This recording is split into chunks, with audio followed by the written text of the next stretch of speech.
요즘 시장에서 가장 핫한 재테크 정보, 남들은 어떻게 아는지 궁금하셨죠? 손에 잡히는 재테크에서 5분 안에 꽉꽉 채워 알려드립니다. 네, 오늘도 밀레니얼 머니스쿨 신희연 대표 전화로 연결되어 있습니다. 신 대표님, 네, 안녕하세요. 네, 오늘 재테크 소식 어떤 걸 갖고 오셨나요? 네, 크게 오른 난방비 소식입니다. 올겨울 난방비 폭증이 현실화되면서 고지서를 받아보신 분들 많이들 놀라셨을 텐데요. 왜 이렇게 오른 건지, 어떻게 하면 절약할 수 있는지 그 방법까지 알려드리려고 합니다. 네, 말씀하신 것처럼 지난달 고지서 받아보신 분들 많이 놀라셨을 것 같습니다.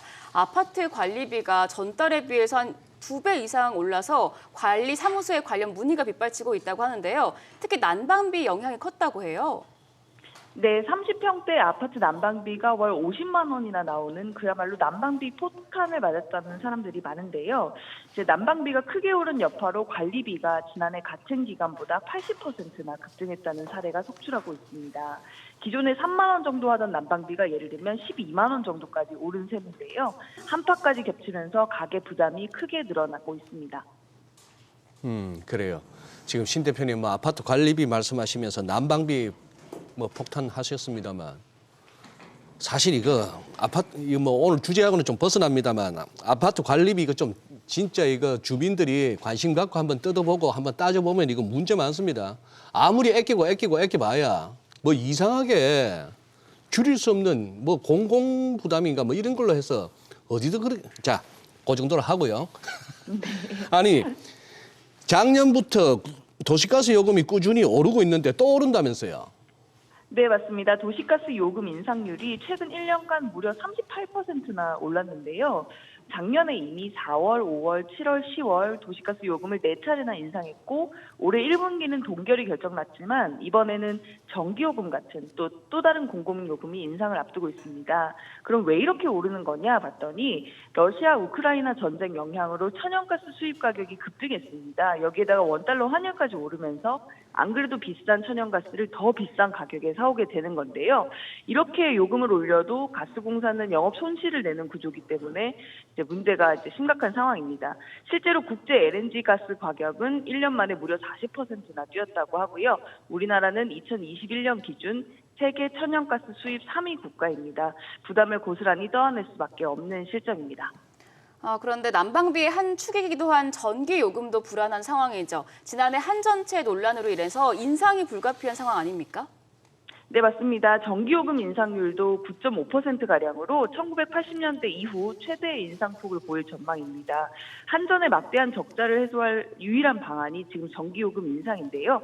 지난해 4월, 7월, 10월에 단위당 킬로와트당 193원이 올랐고 올해 1월에도 13.1원을 추가로 인상할 방침입니다. 2분기에도 또 추가 인상을 검토 중이라고 하니까요. 한전체 논란으로 인상이 굉장히 불가피한 상황에서 가계 부담은 계속해서 늘어날 전망입니다.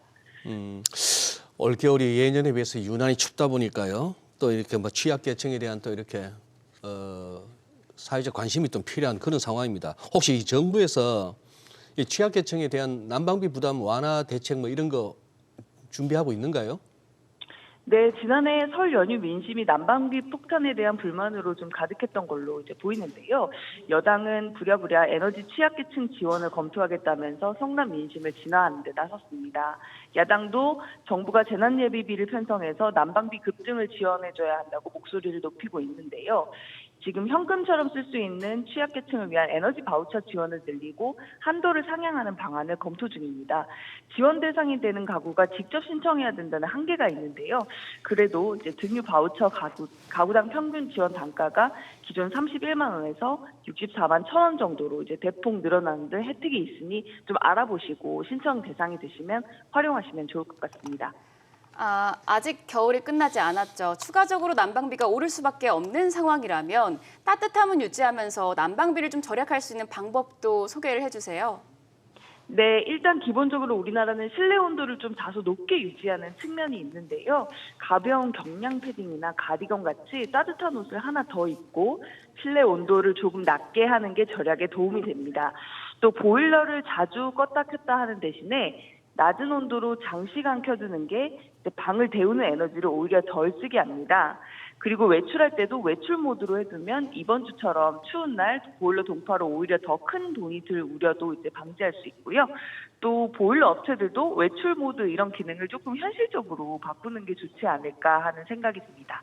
네, 그리고 오늘 또 말씀- 보일러를 네네 켜놔도 난방 효율이 떨어진다면 내부 청소를 하는 게 좋다고 합니다.